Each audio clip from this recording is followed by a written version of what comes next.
Okay, so welcome everyone to today's colloquium.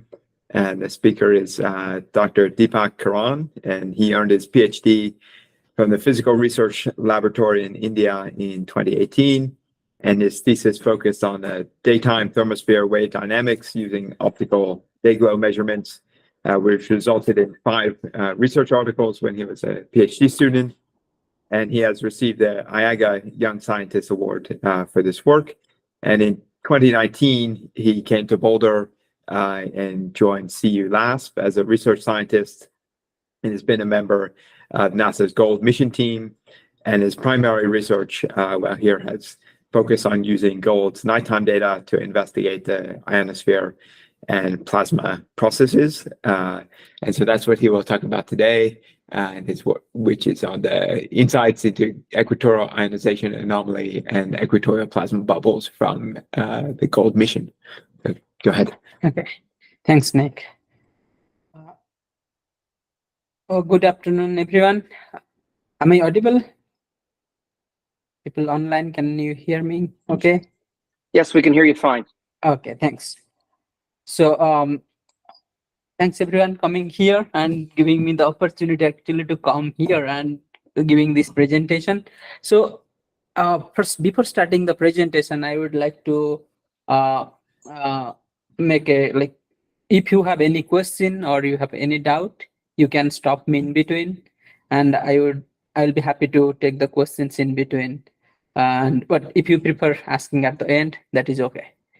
So I am working with the Gold's nighttime observation, and the two topics, one is equatorial ionization anomaly, the other is the equatorial plasma bubbles. These are the two ionospheric features, the ionospheric processes that is happening.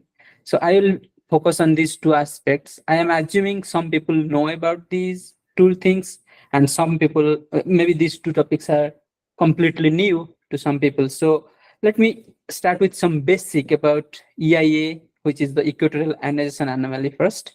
So what happens is that Earth's, if you look at the magnetic field configuration of the Earth, above the geomagnetic equator, the Earth's magnetic fields are completely horizontal. So during the daytime in the E region, there is an eastward electric field. So when that eastward electric field crosses with the northward magnetic field, there is an E cross B of drift, the vertical drift. And that drift, because of that E cross B vertical drift, the plasma gradually moves up. And as it is moving up, it follows the magnetic field lines because of the pressure and gravity, and it starts falling down to either side of the geomagnetic equator. So that cartoon is shown here. This is the geomagnetic equator, this location, and because of the drift, the plasmas are moving up and following either side. And in an animation, let's see how does that look like. Oh, what happened?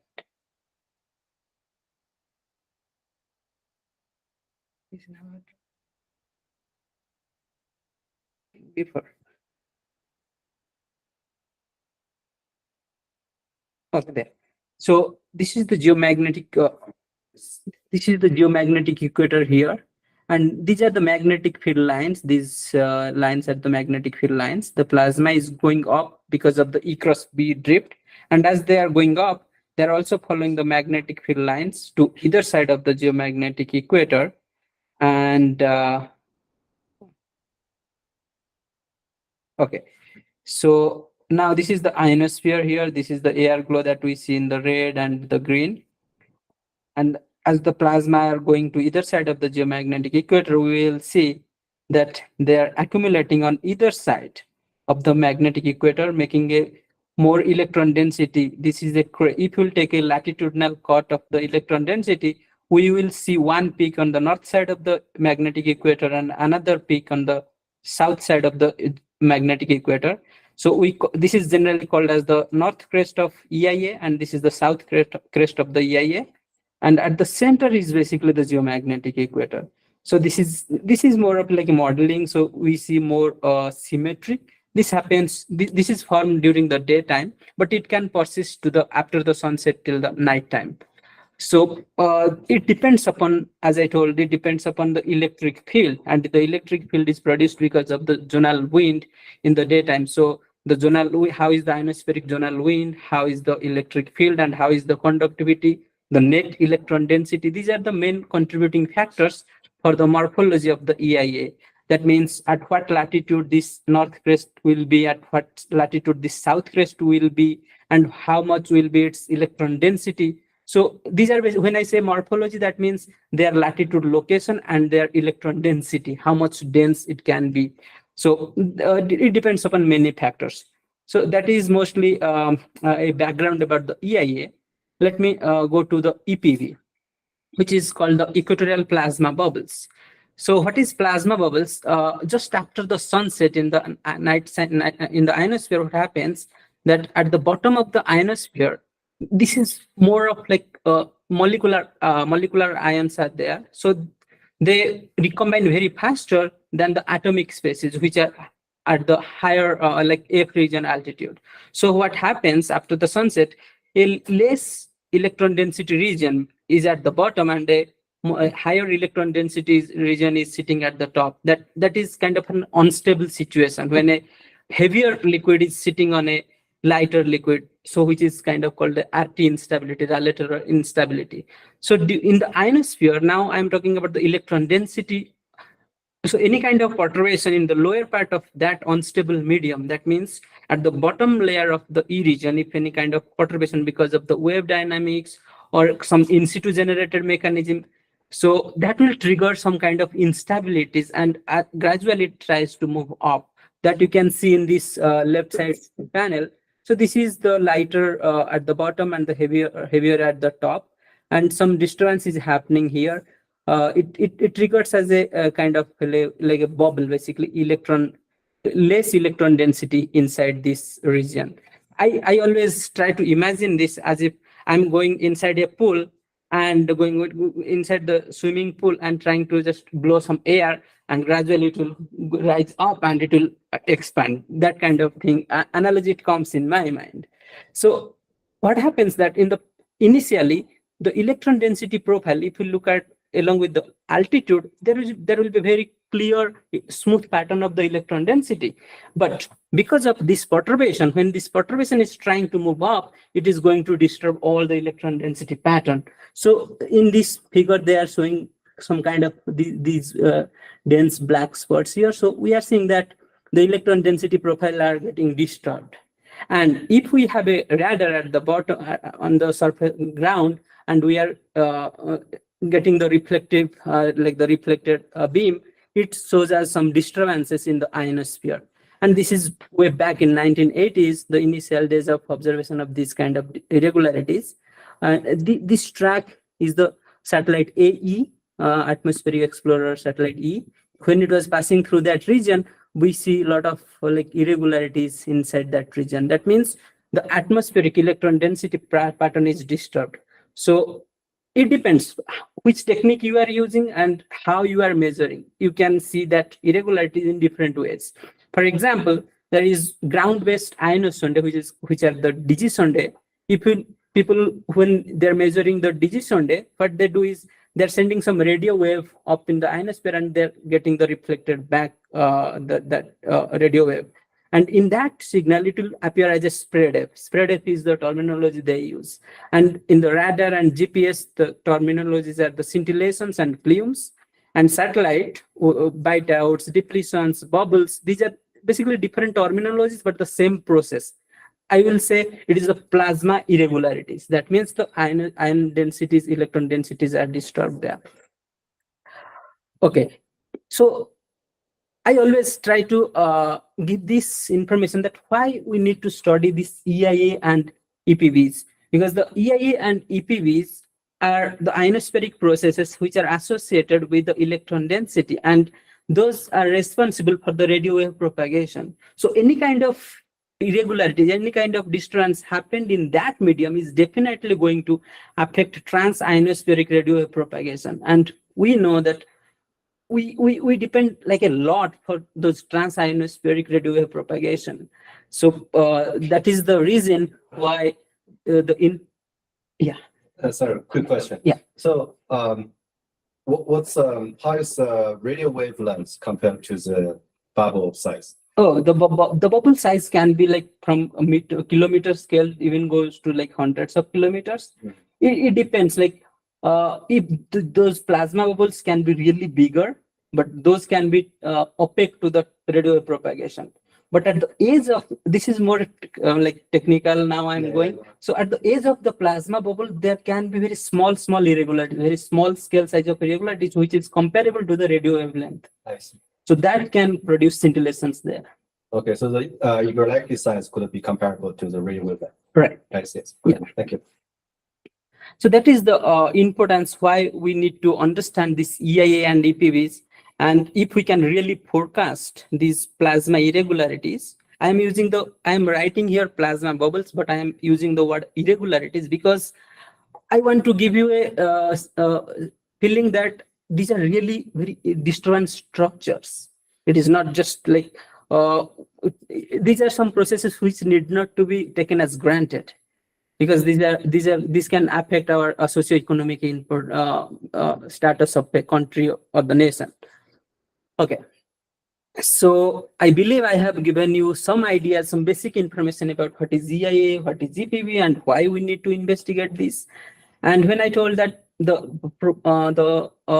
prediction, the forecasting of these irregularities needs to be understood, yes, there have been some work, and recently also people are working in our community globally to forecast these plasma bubbles. So we have a basic understanding about the EIA and EPVs. Now, if you see the title of my talk, I have told that something unknown, unseen that has been revealed from the gold. So let us first see those EIA things. So this is an image from the gold. I'll come in a bit about gold satellite, but it is an image from a geostationary orbit. So we can see that this green line is the geomagnetic equator, and the bright patch on the north and south are the north crest and south crest of the EIA, which looks really symmetric here. And these structures, these depleted structures perpendicular to the geomagnetic equator, are basically the plasma bubbles. So why these are according to the the formation mechanism, when this depleted region gradually moves up, they follow the magnetic field lines, because this is the movement of the plasma. That's why this structure, their shape should be along the magnetic field lines, because of the, if you draw a perpendicular line to the geomagnetic equator, that will be basically the magnetic field line orientation here.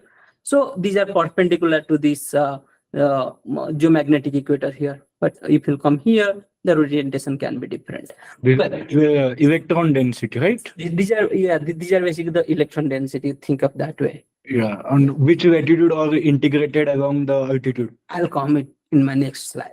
Yeah. Okay.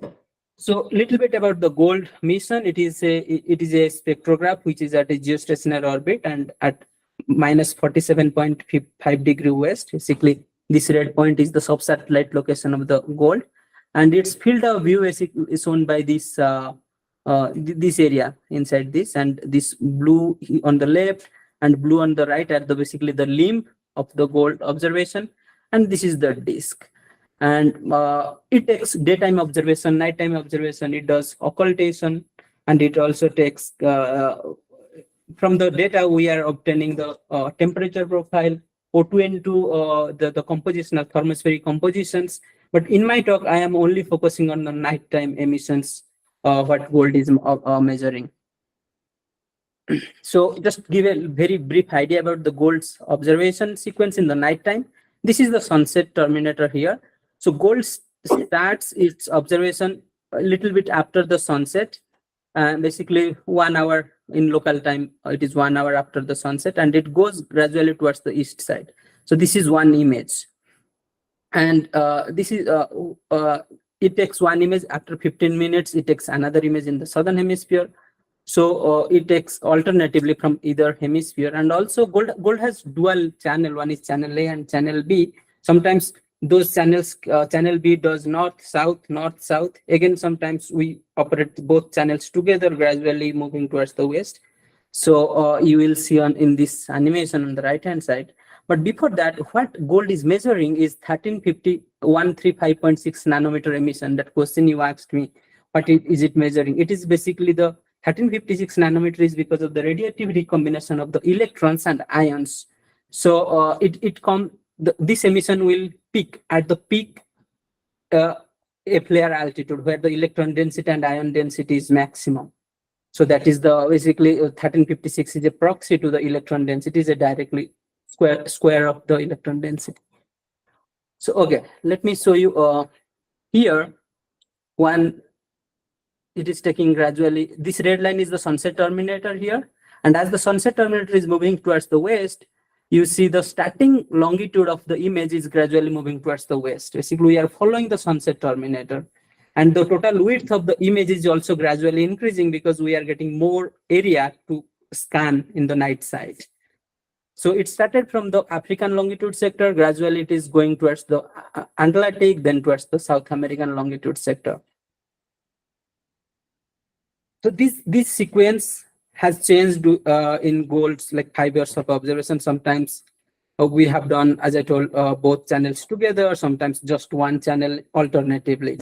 But the thing is, at a particular longitude, it's scanned multiple times. That means, like from this image, I can calculate, I can obtain where is the EIA crest location. Like here, you can see that the EIA crest, south crest is here. And at a particular location, its location can be obtained multiple times. So we can take that into advantage in future. And okay, so this is a different day, but in a different color scale, where you see more plasma bubbles on this day, on this night. There are many plasma bubbles here. So my point to show here is that day-to-day variation of the EIA and plasma bubbles happen in gold images. Okay, so this is the basic thing. Let me go. I will talk few new findings from the gold. First, I will share some of the findings regarding the EIA. So on the left-hand side, I am showing four scans. They are just put in this image. So one here, another here. These are 4 images. I have just this is a composite image. So what you are seeing here is that over the South America, you see 2 crests. They're well separated, well bright. That's good, like a geomagnetically quiet time behavior. But what is happening here? It is kind of showing not that much clear variation. So what we did is that we took all the images and obtained the EIA crests, which are shown here. Plus, basically, is the crest location. And these areas, these some plus here as basically the spurious data points. But on this night, if we want to obtain the EIA crest location, basically this is how the EIA crest location, the north crest and south crest are going. Okay, so this is in geomagnetic coordinate system. That's why we see that this is showing some symmetric, and this 0 is the geomagnetic equator here. And in my plot, mostly I will show the geographic longitude and geomagnetic longitude together. Okay, so thus, as I just showed in the previous image, following the similar pattern, we have calculated the EIA crest latitude in the like north crest and the south crest in 3 different seasons. One is the September, December, and March. And x-axis is the longitude, y-axis is the latitude. Look at the red dots. The red dots basically shows the north crest of the EIA. And this cross blue, this is the absolute of the south crest. So south crest should be -5 or -20, whatever, but it is the absolute. That's why we are seeing it is in the positive, and the green is the average. So what is the takeaway? Like the first thing you can see, okay, well, with respect, irrespective of the seasons, in each season, there is a longitudinal variation. First thing. Second thing, whatever is the longitudinal variation, it is changes from season to season. From equinox to solstice, it changes. So previously, I mean, before gold observation, there was some understanding from the low Earth orbiting satellite, from the ground all sky measurements. In the community, we have a fairly good understanding about the seasonal variation and the day-to-day variation. But over the ocean, basically the ocean is, this is the Atlantic Ocean over here. There are very few measurements from only the LEO satellites.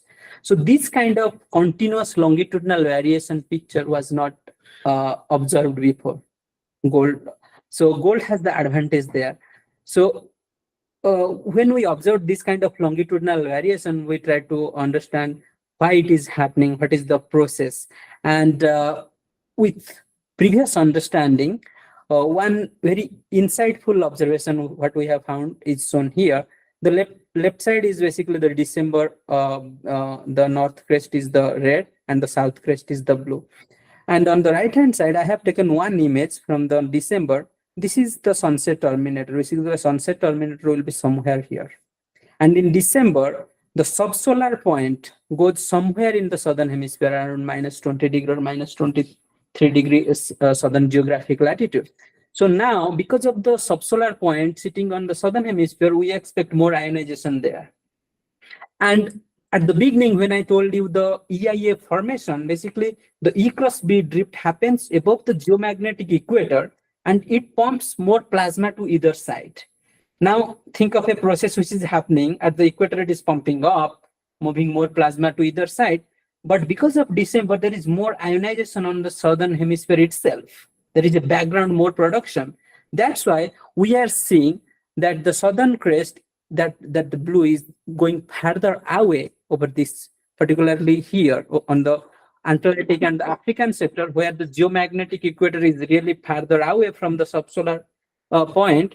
We are seeing the southern crest is further away from the geomagnetic equator, and the north crest is close to the geomagnetic equator. So this kind of seasonal variation, the longitudinal variation and its seasonal pattern is explained more detail in that paper. And but here I'm not going to go all in detail, but what I'm going to say is that the subsolar point dependence on the EIA crest location was not known before, but these observations found, triggered us, and the investigation we found that.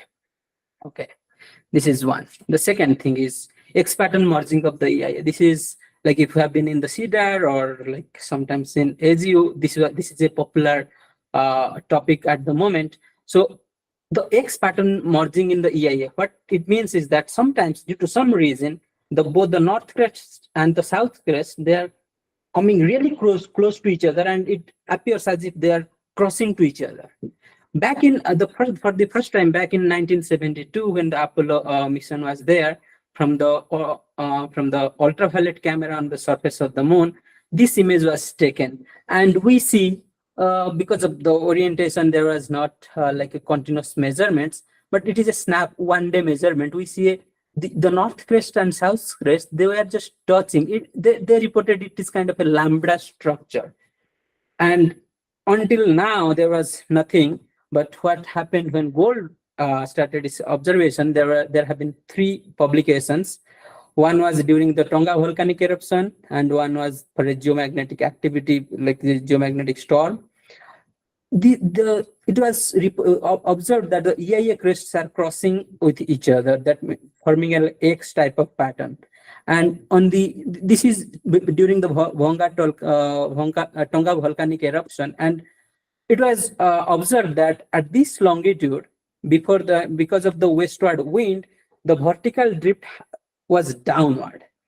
So because of when I told the EIA formation, the electric field should be eastward, and the northward magnetic field creates a vertical upward drift.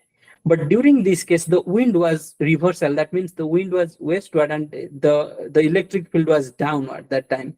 Sorry, the vertical drift was downward. That because of which the EIA started collapsing. This is what they attributed for the Tonga volcanic eruption. And there was a geomagnetically active period, and for that case, here you see both the crests, the north over South America, this is well separated, but over Antarctic, these are merged, and these are merged over a wider longitude. So this is extended merging of the EIA crest.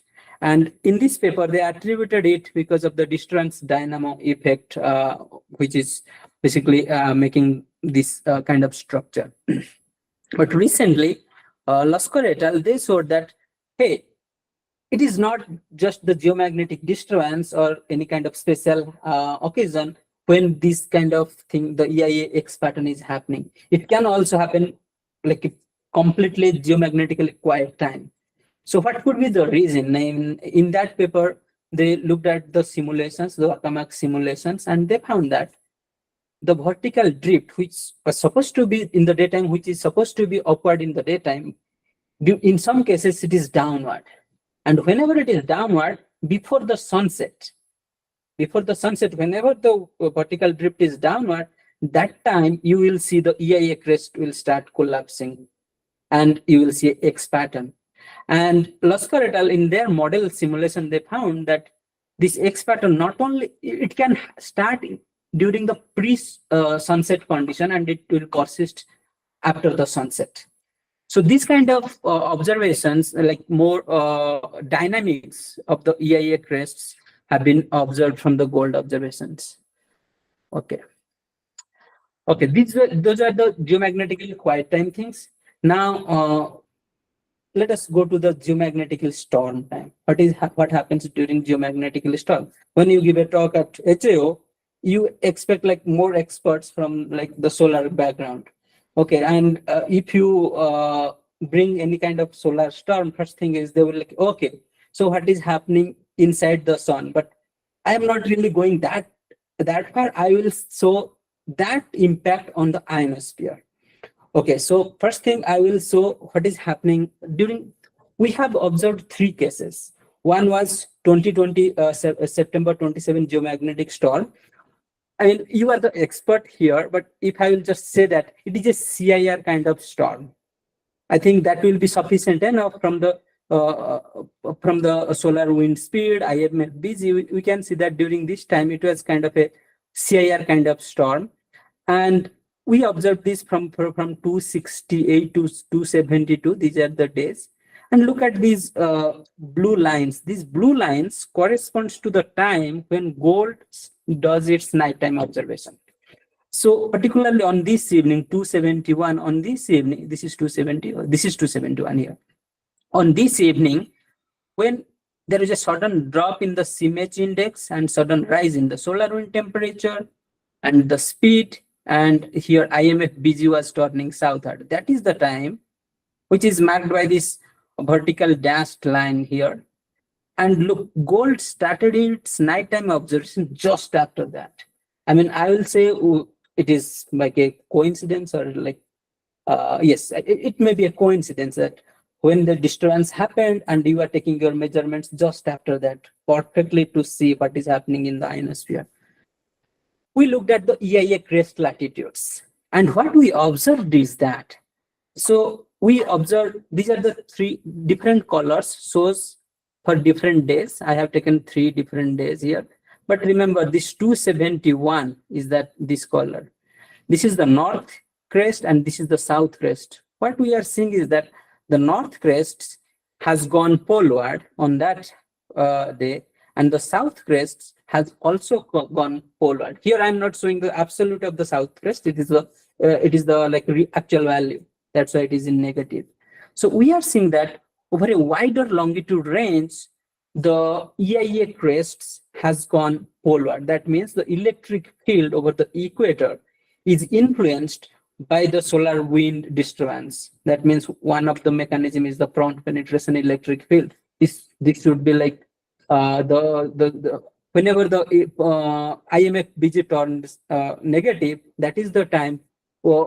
Just after that, we are seeing this poleward movement of the EIA crest. That what this indicates is that there should be a there should be a real-time penetration of the electric field to the equator, which is the prompt penetration electric field. The important point here is that we are seeing this shift of the EIA crest over 30-degree longitudinal extent here. Like almost, if you look at this longitude, it is almost 30-degree. This is a, and let us go to another storm, which happened last year in April 23. And this is a CME kind of storm. And here, this red line shows the gold's observation period, which was going through this phase here. This is the CMH. And during that time, we see that IMFBG has gone, it is going, just before that, it was going in the negative. And we expect its effect in the again in the nighttime ionosphere. And what we observed is shown here. These red points, these are the actual EIA north crests, and the blue is the south crest. I subtracted the quiet time values. This is the quiet time value. This is the quiet, I think 10 to 15 days averaged before the storm. So this is the shift. What we are observing is that at this longitude, around minus 40 degree, minus 10 degree geographic longitude, we see the maximum polar extension of the EIA crests. And it is not happening over a wider longitude range. It is happening over maybe 10 degree longitude range. So there is a difference.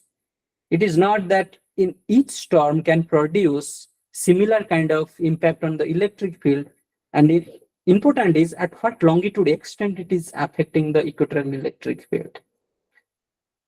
So there is a difference. Now your question will be, okay, well, what happened during the Gannon storm? Okay, which happened recently. So this is the Gannon storm, and I'm assuming everybody knows its extent. It is a G5 kind of storm. Let me directly show you these gold images, what we observed. So this is the sunset terminator here, and the north crest here, south crest here. Have a look at this. Well, look at the south crest and north crest.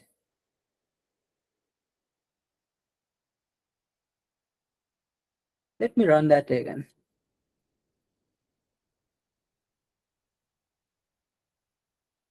Yeah. The south crest is going poleward.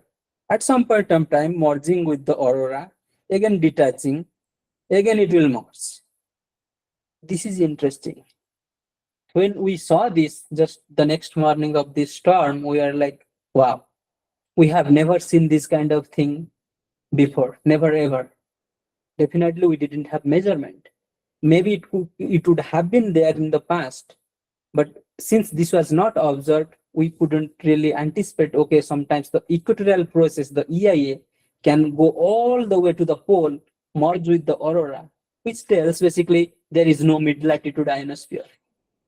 So that kind of thing is happening. So these are some snapshots, but we calculated the EIA crest, the north crest and the south crest. Interestingly, we are seeing that the north crest is reaching almost 40-degree geomagnetic latitude, and the south crest is going till 35-degree geomagnetic latitude. This is like way. These are really larger values. The experts who knows about the EIA crest latitudes, they will be really surprised to see this. There is a process called super fountain effect. Sometimes the super fountain effect happens because of the strengthening of the electric field due to some reason, whatever the reason may be. The EIA crest, the pumping can be really hard, and the ionospheric layer can go up, and it will pump the plasma almost during that 2003 or 2000 that Halloween storm. During that time, the magnetic latitudes, the EIA crests reached around minus 28 degree and 28 degree magnetic latitude. But in this case, we are reaching it is reaching till 40-degree magnetic latitude. So we can see how much how much impact the significant impact this storm created in the ionospheric system. And we calculated the movement of the south crests. Since we have multiple observations, we can calculate at what rate it is, what it was moving. The speed was around 450 meters per second. To make that 450 meters per second of the velocity, the equatorial electric field, we calculated it was coming around like 10 or something millivolt per meter. Generally, in a quiet time, its value, the equatorial electric field value is around 0.5 or 0.8 millivolt per meter. So that kind of electric field, how it could have been produced. But we looked at the descent observation over the equator, and we see that the ionospheric layer has gone really high up and to produce this super fountain effect. So these are all, we have explained these things in the paper. So what this is one additional thing about that storm, that when we are gold observes in 1356, and also it does observation in LBH. So look at this red line, the boundary of the red line. This is the aurora. We see that in 1356, it is touching the South America continent, but not in the LBH. So it tells that the soft electrons, they are reaching towards the low latitudes. So this is a nice observations from the gold. So these are some interesting and new observations about the EIA. Now let me go to the EPB, the plasma bubble thing. Again, the three storm I will show, just talk about what happened to the plasma bubble observation during those three storms. This is the first storm in September 27, 2020. Here, each cross is basically the occurrence of a plasma bubble. For example, at day, the y-axis is the day of the year. At the day of the year 246, only one plasma bubble was observed over the African longitude sector. And on the next day, there was no bubble. And shows the total number of plasma bubbles on these days. And the blue here is the AP index. And we see that 271, that day of the year, we see more number of plasma bubble occurred during that time. So it tells that this storm supported the occurrence of the plasma bubbles. And also we observed that the EIA crests had gone really further away because of the fountain effect. So this shows the total ionospheric response to that storm. Well, in April 23, 2023, this is interesting. Why it is interesting? I have shown this to all the experts in the plasma bubble, whomever are doing analysis. Because look at the images here. Over the Africa, you see there are some plasma bubbles here. On the same night, when we are taking observation over Atlantic or over the South America, it was completely quiet. There is nothing. And I will show you those plasma bubbles in geomagnetic coordinate system. They look something like this. If you remember, at the beginning, I was telling you that the plasma bubbles should be aligned along the magnetic field lines. But these are not. These are showing a reverse C-shaped kind of structure. We know why this C-shaped structure and the reverse C-shaped structure can happen, but not to this extent. When we calculated the westward tilt of the plasma bubble, we found that it was almost the plasma bubble was going beyond 36-degree magnetic latitude, but their westward tilt almost 50 degree with respect to the magnetic field lines. So that kind of that extent of westward tilt were not observed before. Then we thought, okay, let us see how the plasma bubble is moving. So for that, we did some kind of chaogram, and this is the chaogram at the south EIA crest. This is at the equator. This is at the north EIA crest. Without going in detail, what I can say is that the plasma bubbles, these bubbles, were moving eastward at the equator, and at the north crest and south crests, these were moving westward. So basically, when you were going away from the equator, at some point of time, there should be a reversal from eastward to westward. So how can we calculate that? We can take small latitudinal range and calculate the drift speed. Then you can see where the reversal is happening. And we did that, and we found that around plus minus 20 degree magnetic latitude, that reversal from eastward to westward happened. And looking at the magnetic field configuration of the Earth, if the 20 degree magnetic field line, it should correspond to certain apex altitude. 15 degree magnetic latitude should correspond to another latitude, another altitude. That means when we are calculating the drifts at different latitudes, that is basically giving us the information about the altitudinal variation of the zonal wind at the equator. So we obtained, by doing that analogy, we obtained the zonal drift at different apex altitude. And what we found is that as we are going to the higher apex altitude till 1500 kilometer, the zonal drift was following certain trend. And after that, the slope is completely different. Okay, so in literature, and so far we were thinking, okay, as we are going up, it may follow a linear trend. But this particular event is telling us that, hey, no, it can break at certain point of altitude above which it is moving like in a different way. So this kind of information regarding the velocity gradient along the altitudinal direction was not reported before, or because to do this we need to observe the complete plasma bubble morphology from the south to the north. So that is the uniqueness of the gold observations, I'll say. And yeah. So when we talk about the EPP zometry, are you referring to the motion of the bubble itself, or Yeah. just the inside of the bubble? No, it is the bulk motion of the like whole plasma bubble. Okay. And during the Gannon storm, and we see that there were some plasma. You see there are plasma bubbles here, and also we see when the EIA crests reached over this, here we see some structures in the plasma bubbles. That means here also you can see this structure here, but its northern foot point we couldn't find it. Maybe it is inside there, but we didn't do looked into that there. So this Gannon storm also showed some mid-latitude plasma bubbles there. Okay, so these are some interesting findings about the Gannon, the geomagnetic storm. And I am at the last point. This is the last result I will show. The EPB structure in the literature, this is one all sky imager. We see this is showing like this is a straight structure. This is in a this is a low Earth orbiting satellite measurements where the plasma bubbles is a reverse C-shaped structure, and this is modeled by Hubeitel, and where he was showing how the neutral wind can create the reverse C-shaped structure or the C-shaped structure.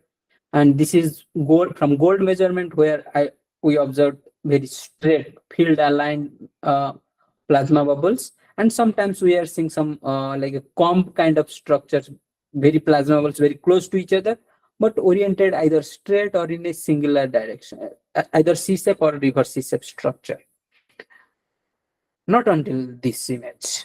These are the two images we observed from the 5.5 years of gold, where one C-shape structure and a reverse C-shape structure are located very close to each other. And there is another case where the reverse C-shape C and the C, they are in the opposite side, but happening very close to each other. The understanding in the literature tells that for the C-shape structure, as at the geomagnetic equator, when you go up, if the neutral wind speed, the zonal wind speed will increase, then that can favor a C-shape structure. But as you are going to higher altitude, if the zonal wind speed will reduce, then that can create a reverse C-shape structure. That is fine. So, but when these C and reverse C, they're happening very close to each other.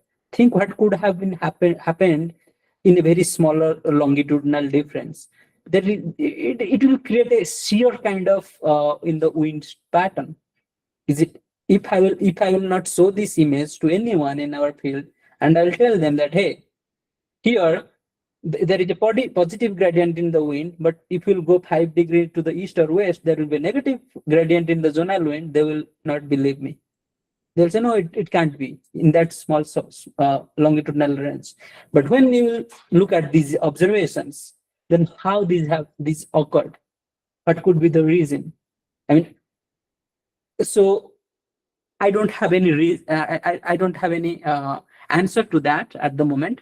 Just I can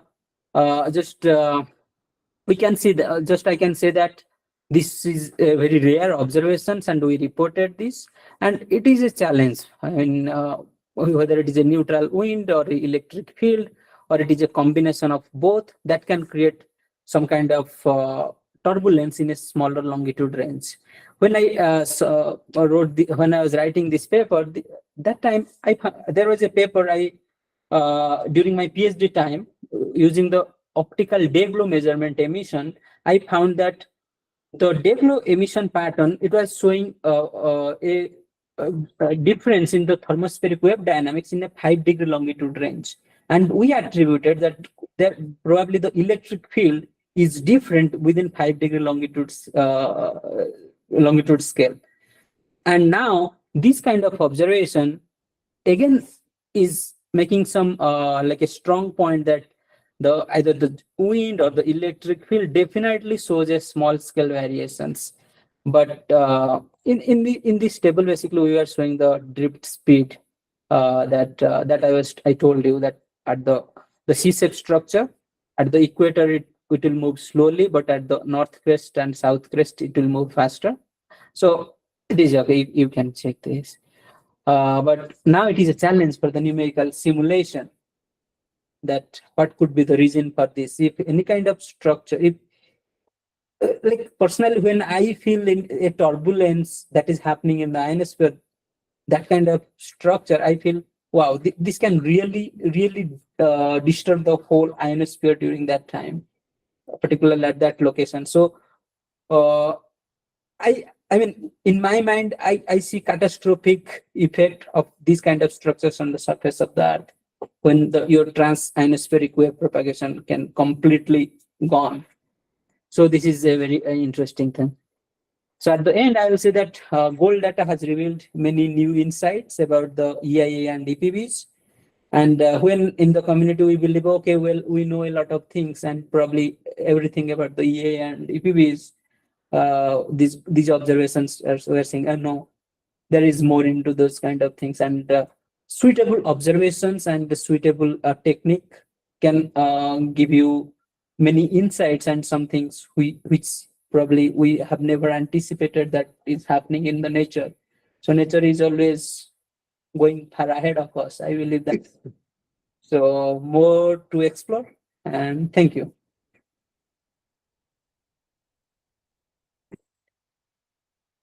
Yeah. Are there any questions? Should I let other people go first? Yeah, I was asking about the general profile or general behavior of EIA with respect to geomagnetic activity, because the way that the two observation that you have shown, the condition was different. Means particularly if you see for the April 24 storm, the period where the gold observations are that the BZ were recovering and the storm was also a small recovery. It was not a single straight storm; it was multi-step. And as for the Mother's Day storm, that was typically with the effect of BY, not typically with the BZ. So, what's general profile of EIA with respect to geomagnetic activity?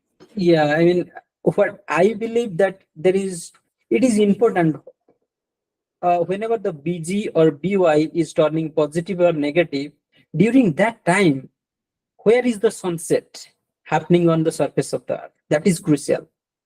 And how much, like, again, along with that, what was the season? Okay, so this is like it is not a direct, but definitely where the sunset was happening and in which season it is happening, because the declination angle and also the geomagnetic configuration, because of the declination angle, that has a very strong effect on the reversal enhancement and the EIA formation. So these are three important factors. So maybe for each storm this configuration will not be the same. That's why there is no much, it will be different. That is what I understand from these observations at the moment. Yeah, you mentioned that the downward vertical drift becomes the proxy for EIA. Yeah. Like how often it is, and like for the downward shifting. Yeah. So in Fazlul's paper and Fazlul for the geomagnetic quiet time, he showed that this vertical down drift, but vertical downward drift is happening, and in the model he saw it very often. It was happening. Okay. Okay, and in there is a paper which is coming soon where from our team we are making a data log out of all the X patterns. It will be published, and what at the moment we observed that more it was happening during the low solar activity time, and it is happening at the longitude where the geomagnetic and geographic were crossing each other. So these are some primary understanding about. So maybe that is where this downward drift is happening, but not very thorough statistics. We don't have that kind of things at the moment. Yeah, thank you. I have another question. Yeah. Okay. Yeah, like so Our last case, like showing the station Yeah. plasma bubble and The that, reverse like, is set together. right, yeah, how localized it is. When, Like, do you think the mechanism is like driving how localized it should be? when you're saying localized, that means you're saying within how much longitude range Yeah, it is happening. It was happening over 6-degree longitude range. and if it's actually it could be attributed to the zonal winds. Yeah, Like, the zonal wind, definitely it should be a wind, but the interesting thing is it should change immediately within 5 degrees. Whatever is happening on the west, it should be completely opposite on the east. That's why we can see because C-shape pattern, the C-shape plasma will happen when the as we are going to higher altitude, zonal wind speed should increase. And the reverse C-shape should happen when we are going to higher altitude and zonal wind speed should decrease. And this kind of structure, when it is like this or like this, that tells that at within 5 degrees, this gradient should completely change. And next to that, there is a straight plasma bubble. yeah, Immediately, it should stop again. That is what is making it more complex. And I know that the modelers tried to look at on this day, particularly using the Wakamax, even SAMI 3 and Wakamax combining those two, it couldn't produce these things. They didn't see this. Yeah, so there is more. Something is probably not in my mind. So I always ask that, yeah, can you say something? What do you think could have happened or that kind of thing? thank you. Okay, could you go back to the previous slide where you showed the seasonal dependence, the EPB, sorry, EIA crest location? Okay. I'm not sure if I missed that. It is Yeah. here. Yeah, here, yeah. So it looks like in the winter solstice, not just as a central location, but also the separation also larger compared to the equinox, right? Yeah. So is that also just can be fully explained by that the subsolar location? No, the subsolar point is one component to it. Yeah, that's what I want to. Yeah, it is not the only component, no. Because the EIA, it depends how much electron density was there in the daytime, basically your background, which is definitely contributed by the solar sunspot, the subsolar point. And then along with that, now what is the wind pattern? What is the meridional wind pattern? And then what is the electric field at the equator? And on the top of that, how is the declination angle there? So all these things are going to contribute for that. Okay, just to go a little bit further here. So regarding that larger separation, yeah, in the middle panel. This here. one. Yeah. Yeah. That means it has a larger separation, right? So, yeah, I think that is why I like particularly this image. This is the geomagnetic equator here. And think this is the subsolar point here. And the fountain effect, it should be symmetric with respect to this geomagnetic equator. And now because of more production here, look at the distance from the geomagnetic equator at this longitude. But when we are going over America, that is not happening. That's why we see more separation between the north and south over these longitude sectors. But when we are going to over the South America, there the subsolar point at the geomagnetic equator are close to each other. That's why we are not seeing much difference in the north and south. So is this have any relation to the orbit itself of the gold satellite? Gold is geostationary orbit, so it is just sitting there and always looking this portion of the Earth. It doesn't look anywhere else. It is like a stationary camera sitting there. So what if there's another queen gold satellite on the other side of the Earth? Now you're like, oh, let's bring it up. Yeah, that will be really awesome to have like more, at least 2 to 3, and have a global picture continuously. That will be awesome. Yeah, because now whatever all the informations I'm telling, we have obtained only from this site. So it will be interesting to see what is happening in other side of the globe. So just that, by your theory of this subsolar point, if you look in June solstice, Yeah, are they much further apart in over the US? there is American no segment? EIA Okay. because in the June, what happens? I have that. I don't think you showed June on the other. No, year. June. Actually, June we don't see any EIA because in the June, what happens? Look at the sunset terminator. This one is the sunset terminator, and this is the basically our declination angle, the perpendicular. These are not going to match, but in December they match to each other.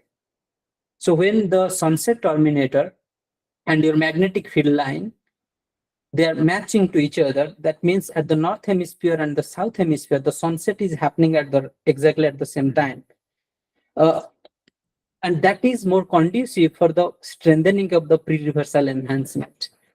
So that is the role of the declination angle. But in June, now this is the sunset terminator. The if you take in a single magnetic field line, its southern foot point will enter the sunset terminator first, and the northern will enter later. So that will create a difference and in the effusion dynamo. So the So with nighttime nighttime. is quite dependent on the Yeah, nighttime. reversal enhancements. Yes, and that is going to do with the orientation of the sunset Yeah. terminator and the declination angle. So that's why we didn't look into the June because there was no EIA there. Or no nighttime. Yeah. No nighttime. Yes, I should say this. No nighttime EIA. Yeah, and that also matches with the this. This is a Hikamarka vertical. This I understand. Yeah. So yeah. I think Wenbin has a question. Okay.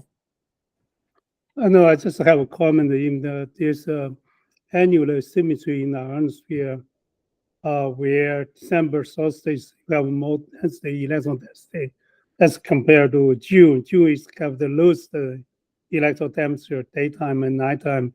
So normally, and in June solstice, the gold won't see EI, and also that's another consideration here. Yeah. Yeah, I have seen like with increasing the solar activity, the June in June the EIA is we can see the EIA. Yeah, I think yeah. For the maximum, we say that. Yeah, it is. We I say think that again the solar. For the minimum, we cannot see it because Right. it's lower. Yeah. Yeah.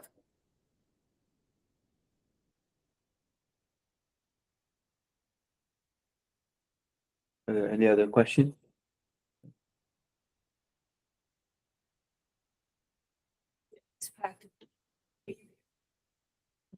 I expect.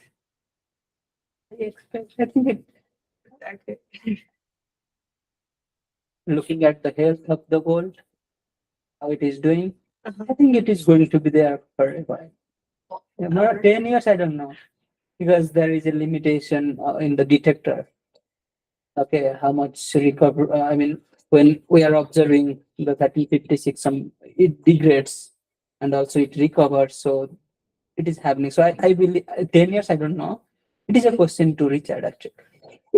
Yeah, I just curious. Yeah, no, but definitely it is going to be there for the solar max Yeah, period. yeah, I think so. Yeah.